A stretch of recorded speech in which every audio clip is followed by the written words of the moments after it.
All episodes of the Real Women in Business podcast reflect the opinions and views of the guest and cast McCrory and do not reflect official policy or position of employers or clients. Thank you. You're listening to the Real Women in Business podcast. I'm your host, Cass McCrory, and in this podcast, we highlight women in all kinds of businesses. For yourself, someone else, full-time, part-time, overtime hustle, together we will learn from and with one another. And if we get it right, it'll lift us all. Let's get into it. Friends, today we're talking to Cyndi Weis, the owner of Breathe, a yoga studio, juice bar, and retail haven here in Rochester, New York, and now with locations in Syracuse too. We're going to talk about so much stuff. We're going to talk about meditation in a lot of detail, the hardest lessons we have to learn, what Cyndi says about competition, the biggest problem we have with being on autopilot, the quote that inspired her entire trajectory with Breathe from Baron Baptiste. You are going to love this episode. Make sure you've got a place to take notes. Let's get to the show. Cyndi, welcome to the podcast. Oh, thank you. I'm excited to be here. I am so lucky because I have taken yoga classes with you, and I get to live in a place here in Rochester, New York, where your influence on everything in my life has been touched. And I'm so grateful for that. I don't know if you know that actually, how present you are on my physical body with the jewelry I wear and in my home. Oh my gosh. No, I didn't know that, but thank you for sharing that. That means a lot. Like I really, my day-to-day circle is small, probably as most people's, day-to-day life is, but you have no idea what the ripple effect is until someone tells you. So I appreciate that very much. Yeah, we have a ritual on Friday nights that we burn our Palo Santo before dinner, and then we let it kind of linger in the air. And it's just such a moment for us in our house. I love that. Your kids will grow up always remembering that. It's kind of like always in our yoga classes, prior to class, we burn Nag Champa incense always. And we've got 200 and some classes a week that we burn that incense before the people walk into the room. And so I don't know that they actually know that they're smelling the same smell from, yoga class to yoga class, but it sort of lets you know, like, okay, I'm here now. I can take a breath. It's sort of like that Pavlov and the dog experience. So yes. I could see burning that at home too. It's like, this is a special time together. This is family time. This is ritual. And I think that's really special you're doing that. Thanks for sharing. Yeah, the sensory stuff we underestimate, I think, in almost everything. I agree. I'd love to know the backstory. How are you in this place today? I will tell you that not by design necessarily. I started Breathe I opened in November of 2002, which sort of blows my mind that this November it will be 17 years, because I honestly started this as a hobby. My daughters were finishing high school and going off to college. My husband was traveling 5 days a week, and I really didn't know what to do with myself. I had a career. I was a private practice dietitian. I was a personal trainer. I worked part-time at a clothing boutique in Pittsford, and I really loved my life. But I just had this feeling that if I didn't, get a little bit more immersed in something, that when the kids went away and my husband continued to travel, I would just feel like I needed more. So I started Breathe in 2002 as a hobby. And it's still, even at that time, it had the same concept that it has today. It was a yoga studio, juice bar, retail boutique. But it was a 1,600 square foot space in the village of Pittsford. And now we have 7 locations, 6 in Rochester, 1 in Syracuse. We have a cousin business called Breathe at Home in Pittsford.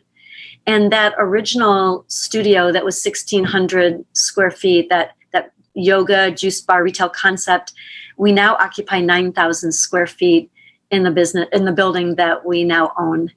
Same original location, but we've just expanded over the years. So quite honestly, we've always been the same, yet I've been really open to growth. It was not my game plan, but as people asked for it, it was really a response to request, demand in some cases of, can't we have yoga classes on the West Side? Can't we have yoga classes in Webster or downtown? We just kind of, said yes to, some of these ideas. And then it grew into something that I would have never imagined in the beginning. So yeah, it's been an amazing ride for me too.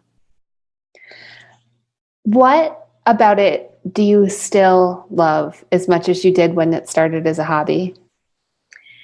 That's a great question. And I'm so committed to staying in love with my life that I make sure that, I'm constantly letting the business evolve as I evolve as a person. So I opened Breathe when I was in my early 40s. I now have celebrated my 60th birthday. So I've changed through the years, and I stay in love with my business by allowing the business to evolve in the ways that I'm evolving. So we added meditation a few years ago. Meditation has become a really important part of my life. And so we added meditation classes about 2.5, 3 years ago in our studios. And not because it was actually a great business idea, because, I think yoga, we can fill a room with many more customers or students than we currently can in a meditation class. But I just really felt strongly, and still do, that meditation is something that's really needed, by every man, woman, and child. I really just believe that it's going to be that pervasive. And so we added it to our classes, and now it's really growing. So I teach a lot of meditation. It's offered in all of our studios. I think we have over 50 meditation classes a week going on. And so to stay engaged and in love with what I do every day, I keep shifting the business in ways to also keep it relevant, as well as hanging on to the things that people really count on us for. So good, strong, hot vinyasa yoga, as well as a lot of restorative and foundational kind of yoga, because there's more of a need for that now than maybe there was 17 years ago. I think the world has gotten a little faster, and people need more downtime almost scheduled in than they've ever needed before. So I'd say that's what it is. I change the business as I change. I think that's brilliant, because so frequently we think we've got to just keep on doing what we've been doing because it works. And I love that you've been so open to that, because, I've been in the meditation room with you at leading classes, and it's an amazing experience that if you had just been invested in doing the same old thing, nobody would have been better for that experience. Yeah, I agree with that. And, we've change has been embraced. I can't say that I think our customer base is game, and we try really hard to do what we do in a top-notch way. So I feel that we get a lot of support when we bring in something new. I've brought a lot of presenters to Rochester, world-renowned, nationally renowned presenters that, quite honestly, the community wasn't really familiar with, but they've had a lot of trust. And so we've brought people here and made Rochester richer for it. So I'm excited to have the support of the Breathe community and the Rochester community in general. I want to talk about one of those events in particular, because you had brought Baron Baptiste here to Rochester. And I had the pleasure of being in one of those classes that he taught. And it was amazing. I don't know that I've ever felt so connected to the universe and to a community than I did in Downward Dog in an abandoned grocery store. Right. Yeah, it's so true. Baron was actually my inspiration for opening Breathe in 2002. I'd read about him in a magazine, and I saw these pictures, and the last line in the article was, "He'll squeeze you like an orange from the inside out." And I thought, oh my gosh, I have got to find this guy. So there was an 800 number at the bottom of the article. I called the number. They said he was doing a yoga boot camp in Tulum, Mexico. This was the year 2000. And I immediately signed up and went. And I had an incredible time, and I knew that I was going to go back the next year. The next year, when I went to sign up, it happened to be a teacher training. And I thought, well, I don't really want to teach yoga, but I do want to go back and have that same experience that I had before. So I signed up, I went through the teacher training just because that's how the week was set up, but I never intended to teach yoga. And I came home from that week-long experience.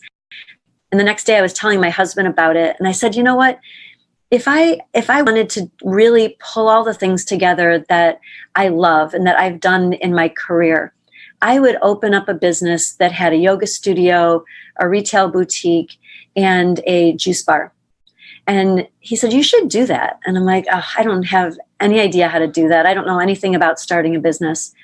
But one thing led to another. I just took it one step at a time and, learned each piece as I needed to learn it and put it together. And when I opened in November of 2002, that was our concept then: yoga studio, retail boutique, juice bar.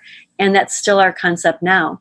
So Baron Baptiste is truly my original inspiration. I continue to be an affiliate studio of his, meaning that I'm part of a larger team. So in Rochester, I may be the only Baptiste yoga studio, but in the world, I'm one of many. I was one of the first. I was number 8 out of what is now over 100 Baptiste studios, but I always will look at Baron as my inspiration.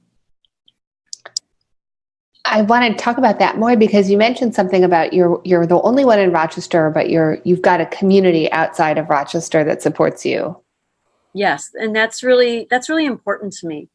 That's something that I think sets Breathe apart from many places that offer yoga, is that, yes, we teach yoga, but I would describe us as a community for sure. And that's what Baptiste yoga is like as well. So we do have a community, a worldwide community of Baptiste yoga students and teachers and studios. So I always feel part of a larger team, even though, I'm the only one in Rochester actually offering this style of yoga. Mm-hmm. I had a really interesting experience a few weeks ago. I went to a class in the Victor location, which is beautiful. And I thought I was going into one class, but I ended up being in a gentle class. And it was such a moment of, wow, this is actually what you needed. Thank you, universe, for showing up and not putting me through a hot vinyasa flow when my body was really craving this. How do you decide what to do when for yourself in your own practice? Well, I would say, I use myself as just sort of a barometer for what I believe the students, the customers, the community of people who frequent Breathe are experiencing, because I'm living in the same world as you and everyone else.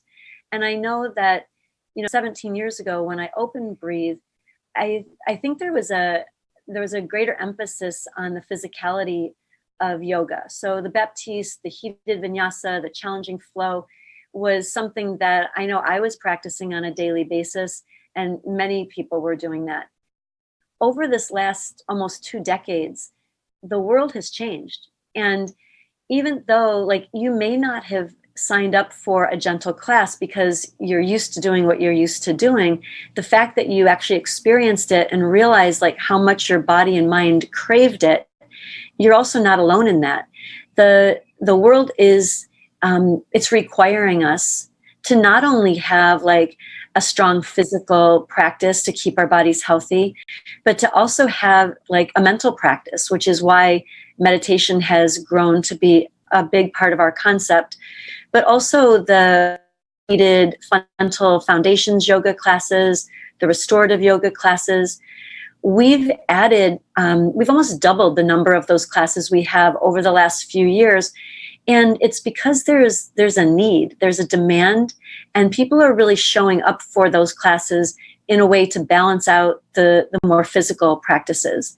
So I'm glad you found your way in there, even if it was by mistake. Yeah. And I'm glad that you had it was your yoga that was showing up for you, Cass, like in that moment for you to be able to instead of walking out saying, oh, this isn't what I was signing up for, instead you experienced it and you realized like, whoa, like this is something that I need to integrate into what I do. It's like the perfect balance to everything else. Mm-hmm.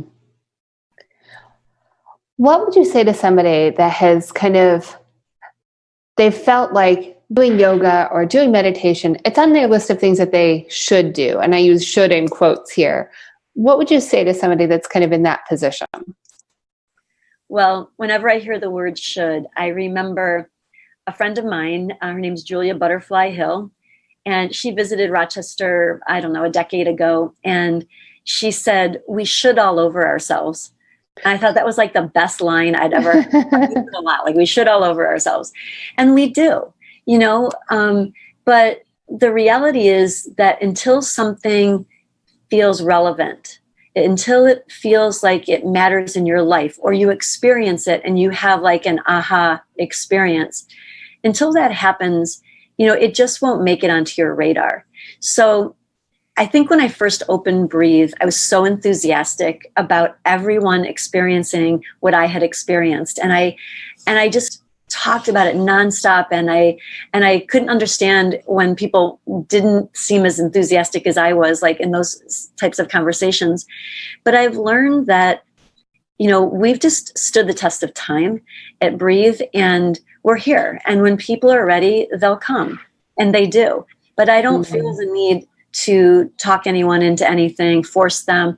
It's sort of one of those things that deep down, I think that in general, I can tell by the growth of yoga and meditation throughout the country and even in Rochester, that people they're getting those intuitive hits that I actually need this. And then when the time is right, they show up. That's beautiful. I was listening to a podcast with Dita Von Teese, who's, the burlesque dancer, earlier this week. And she said the most brilliant thing. She said, I could be the juiciest peach, the most delicious peach. And there are still people that don't like peaches. That's true. That's true. You can't be for everybody. And I get that 100%. I love the idea of we can just show up when we're ready. And I want to talk more about this intuitive hit. What does that mean to you? We are all intuitive. And so even a person listening who thinks, well, I'm not intuitive, but my mother-in-law is, it's like, no. Everyone's intuitive. It's that little feeling that you're like, when you know what to do, or you know something that's just sort of the right move for you to make or not the right move for you to make. Those are intuitive hits. And the more you pay attention to them and the more you follow them, the stronger they get. And I have a couple of academic degrees. That's great. But I follow my gut and my intuitive hits far more than I follow my academic degrees. So I've just learned over time that they do not steer you wrong. And again, everyone has them. The more you pay attention, the more you trust, the stronger and louder they get. I found that a morning practice of doing my morning pages and Julia Cameron, The Artist's Way, that really helps with listening to my intuition and then following it. Yeah. Do you have a practice? I do. I have a morning meditation practice. And I also, oftentimes will slide in another one mid-afternoon before I go to bed. And meditation is something that I think eludes people, from trying, because they think that it's like, oh, I can't stop my thoughts. My mind is too busy. Well, welcome to the world. Everybody's mind is like that. The practice of meditation is really just the practice of directing your attention on something chosen. So what's kind of great about it is everyone has the innate ability to do this. If you're with, right now, I'm lucky enough to be the grandmother of 2 little baby boys that are just under the age of 2. And when I'm playing with them, if they're really engaged in what the toy they're playing with, I have to fully bring their attention over to something else for them to release the attention off of what they're doing. They're very focused on what they're doing. If I can get them to engage with something else, then they don't even remember what they were doing. They're no longer engaged with that. Now they're fully on what's in their hand. And that is a capability that every one of us was born with. But we develop this amazing multitasking ability too. And that's just how we manage the modern world. I remember, and probably many people remember, when you are a working parent or you've got multiple jobs and you're going to school, you learn how to multitask your life in a way that maybe you didn't come naturally, but once you practice it, you get good at it. And I think just living in the modern world, we've gotten so good at multitasking our lives that we've kind of lost the ability to stay focused on one thing. So meditation is really nothing more than taking time to practice directing your attention to something specific. So whether it's your breath or it's a mantra, like a silently repeated word, or it's the feeling at the ends of your fingertips, it can be anything. It's really the practice of bringing your mind back to that specific thing, as many things are sort of vying for your attention, trying to pull you away. So I feel that's a big piece of my daily practice, and it's helped me to be more efficient in my work. I feel like I definitely don't need to work as many hours as I used to, because I can be more focused while I'm working, and I can be more focused while I'm playing too. That's amazing. And you're completely right in that we do learn how to multitask, and we do need to learn and invest in learning how to single task again, because we've spent so much energy in doing more. We have to invest some energy in learning how to do less. Right. I mean, it's just kind of single pointed thinking instead of talking to someone, doing something with your hands, and also be thinking about what you have to do next. Nothing about that's fulfilling. And I think that, until we really get back to, paying attention to the conversations that we're having, paying attention to the work that we're doing, paying attention to the rest and relaxation and fun that we're having, we're going to feel depleted. And there's time for multitasking. I mean, we all do it many times every day. That's how we get through life, accomplishing what we accomplish. But the ability to be able to single pointed focus creates a lot more fulfillment than always doing something while you're thinking about something else. That's really not that fulfilling at all. We need to put fulfillment on t-shirts, because I completely agree. And I see that even in any experience, I'm playing with my little kids, or I'm going for a walk. If I go for the walk without anything else, I am a witness to the walk. If I go on a walk with a podcast in my ears and pushing a stroller and it's like I've just gone through that, not even a part of it. Exactly. I mean, and sometimes that's what you do. And sometimes it's like the choice, what, I can get the baby outside. I can really sort of process through some of my day as I'm walking. But when it's a choice, that's very, very different than when it's just this autopilot. That's the problem, is the autopilot. Intentional multitasking is fine. But at the same time, we're sort of doing it and not even realize we're doing it. You go to bed at night, and that's oftentimes when it becomes really clear, how much is being juggled in your mind. Yes.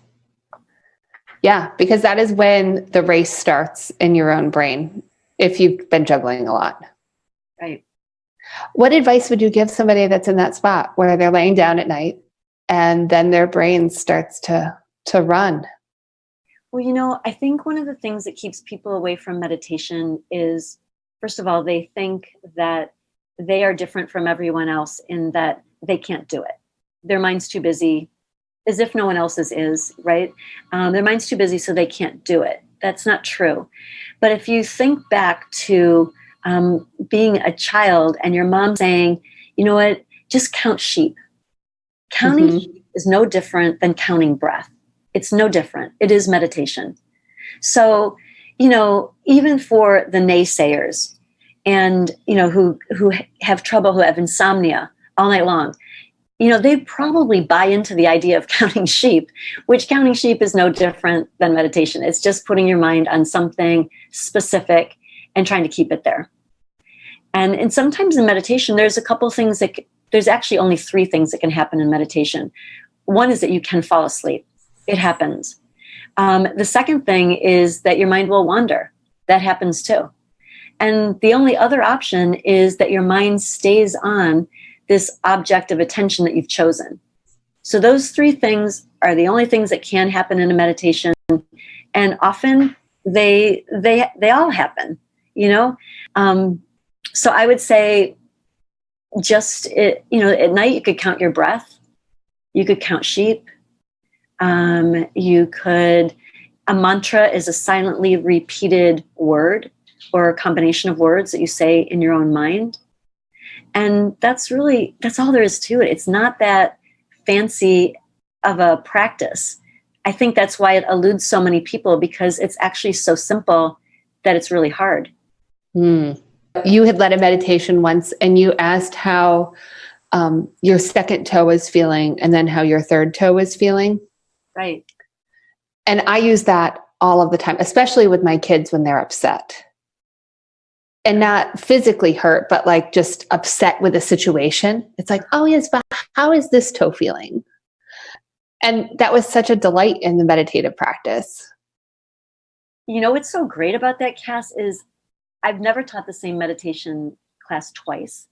And I don't remember ever doing that. But when I hang up with you, I have a class to teach. And I'll probably use that. That was a good meditation. You're right. It was amazing. I remember I wrote about it in my journal afterwards. And it's like in my Evernote file of stuff to go to when my feelings are bigger than I know how to process. Yeah, that's good. When you think about what's next, where are you feeling intuitively pulled?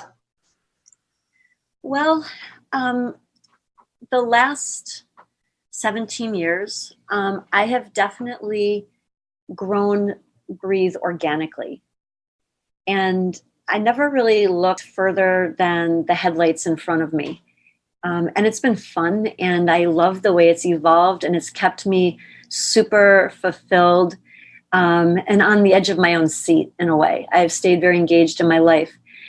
And I did to celebrate my 60th birthday this summer.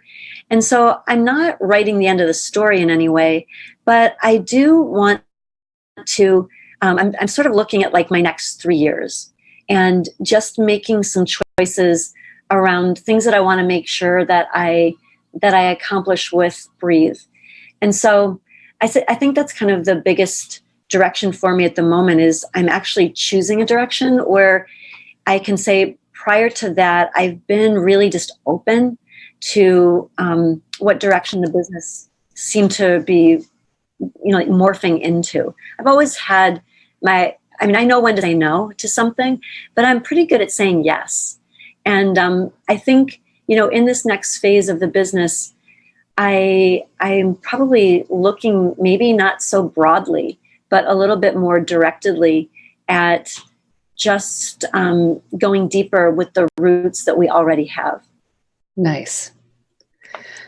I hope that it includes bringing more amazing people that have influenced your work to Rochester, because I think that is such a gift to the community at large and obviously to those that practice it Breathe, but it makes our world bigger.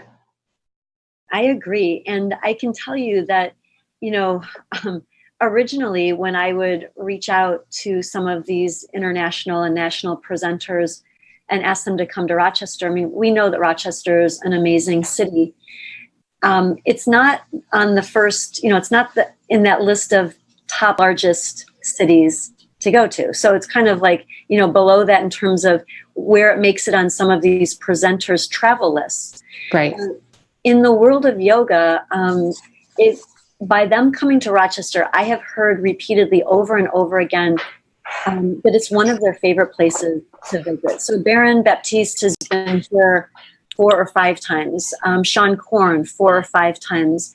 David G is an international meditation teacher, and he used to be partners in the Chopra Center. So he's world renowned. He came here for the first time last spring, and when we finished our 4 days together, he said, "You know what? I'm feeling really drawn to come back here and to do more work here with you at Breathe." And so together we're launching a meditation teacher training. And David G's been teaching meditation and doing teacher trainings for quite some time in California. But his vision was to do something with content that he's never offered. And so I meet with him every 2 weeks on the phone, and our training together, he'll be doing all the content that will be happening next spring, starting in April and then completing in June here in Rochester. So he'll do April through June through Zoom calls and emails and other ways to connect virtually. And then he'll be here for like an in-house 5 days in June. So that's a huge deal. That's like bringing, I would say, one of the top 3 new meditation teachers in the world to Rochester to do a training. He's not doing that training in any other city. So Rochester's on the map. That's amazing. I'm super excited about that. One of the things that is consistently in the emails from Breathe around teacher training is, if you feel even a moment of interest in this, that is a calling to you. Yeah. And I love how you create that invitation for people. Well, that's the way it happened for me, because as I said earlier in our conversation today, I went to Mexico with Baron Baptiste just as a student. It was just a student boot camp is what he called it. And then the next year it happened to be a yoga teacher training. I had no interest in ever teaching yoga, but I still wanted to go and have the experience with Baron. So I went, and then my life has changed, 180 degrees. If I had not gone to that just out of my own personal interest in practicing yoga, I would have never opened Breathe and created the community that's now being built through all of the other Breathe franchises and community of students. So I think if there's just that, again, back to that intuitive hit, if there's the slightest little hit of, I think I want to do that, then don't get caught up in all the reasons why you can't. Trust that it's probably something you should do and figure out how to do it. I feel very intuitively called right now. It's awesome. So I think that's really, I love that. And I love how you listen to it and you model it.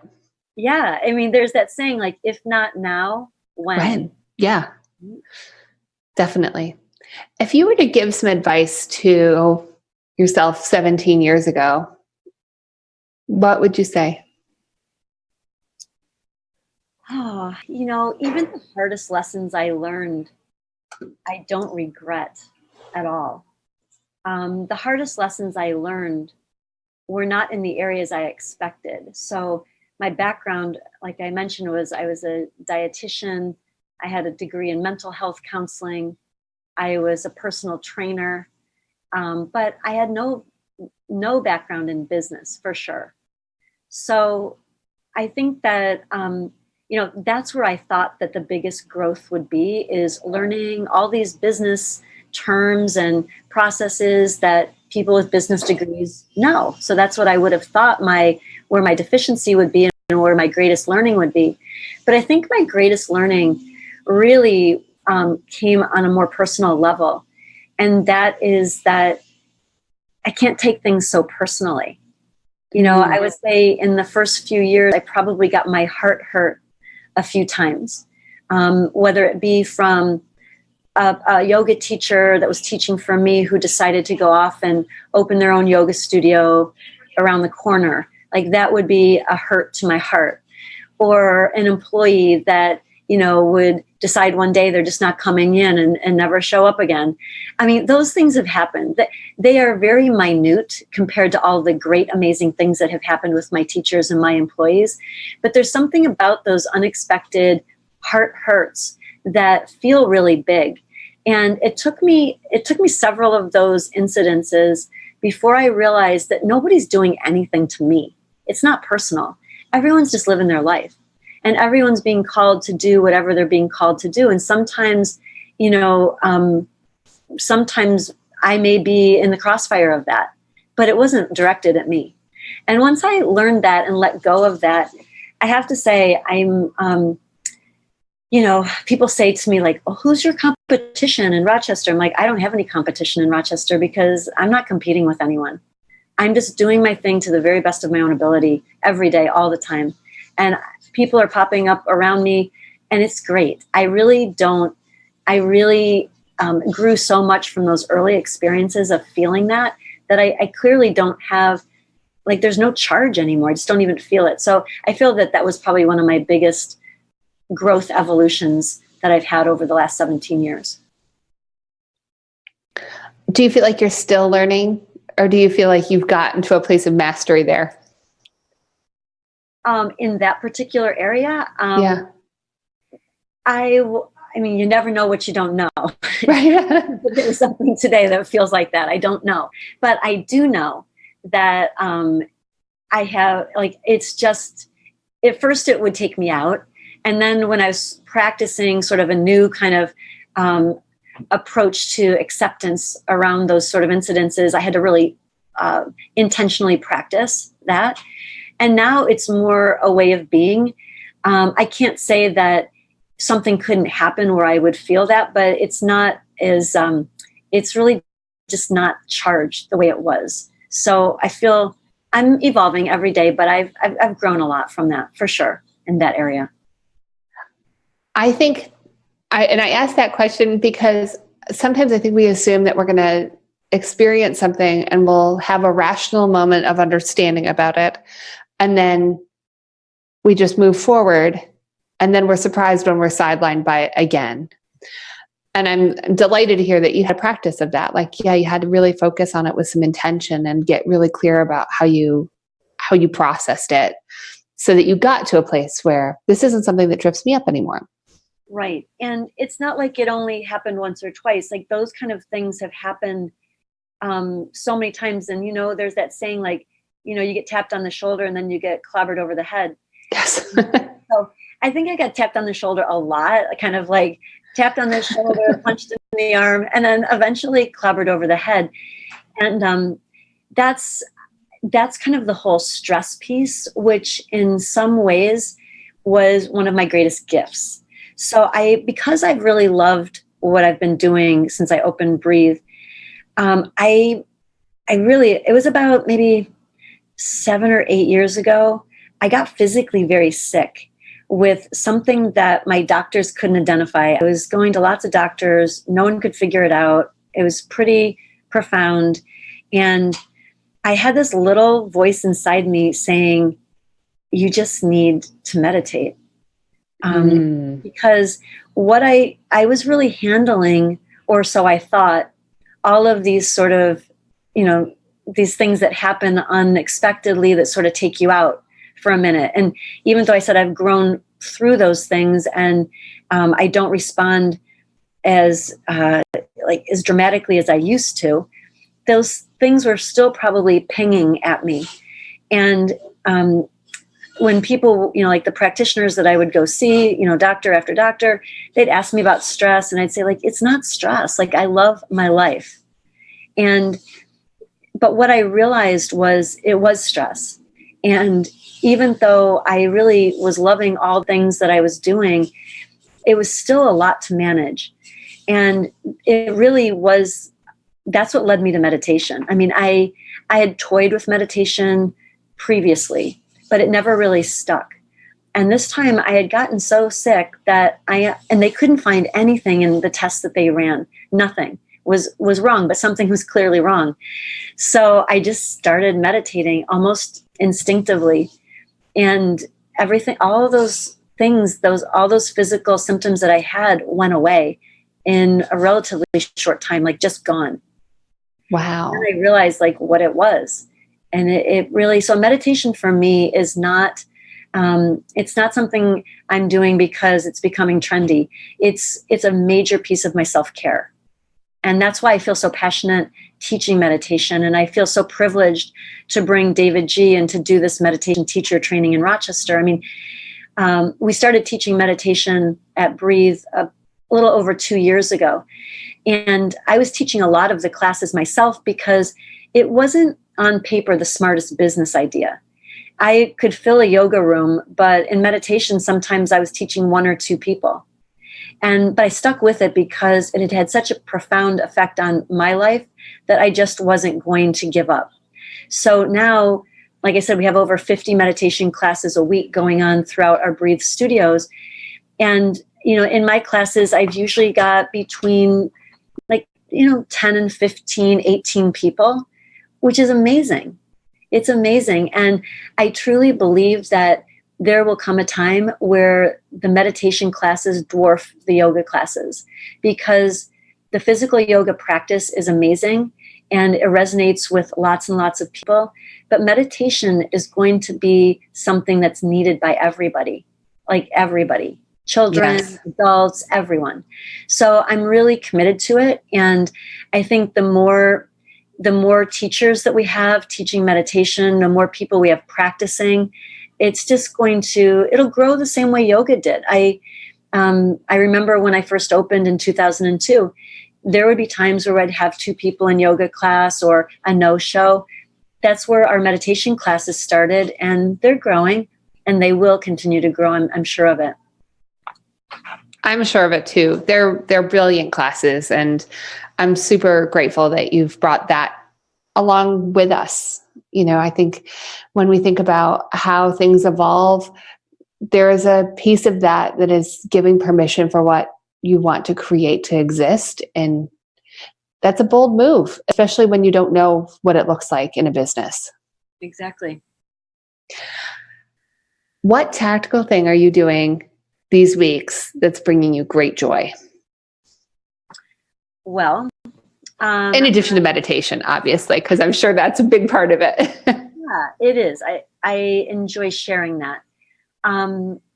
I take Wednesdays off, and I spend Wednesdays with my 2 grandsons who are about 2 years old, a little less than 2 years old. And both of my daughters are pregnant with their next babies. So we spend the day together, the little boys, my daughters, and we'll continue our Wednesday ritual. I love it. And so that brings me great joy. The other thing that's bringing me a lot of joy is I've been going into corporations and teaching classes, primarily meditation classes and stress relief classes. I can call them lots of things, but I call it meditation for effective leadership or living from your center, stress-free. I can call them that. They're really meditation classes. But I'm really, instead of waiting for someone to come into the studio, I've been doing a lot of corporate wellness out in the corporations. And that was a nice outgrowth from being chosen Rochester's Business Person of the Year a few years ago. That really allowed me to be taken seriously, I think, in the corporate arena in Rochester. So it's opened tons of doors, and I find it really fun. I love it. Very cool. Before we get into the lightning round, is there anything that I should have asked you that I haven't? And I use the should word. Is there anything that you wish I had asked you that I didn't? No, I'm really happy that we got to spend some time talking about meditation. And the conversation is super organic. I feel very comfortable with it. Awesome. All right. Your go-to jam when you need to up your energy. Michael Franti. What time do you wake up? 5 a.m. What's breakfast look like?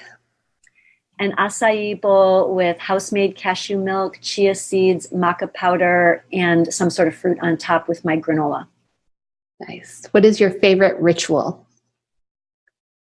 Breakfast is a good one. I do love my breakfast, as well as my practices, my meditation, my yoga practice. Nice. Coffee or tea? I drink something called,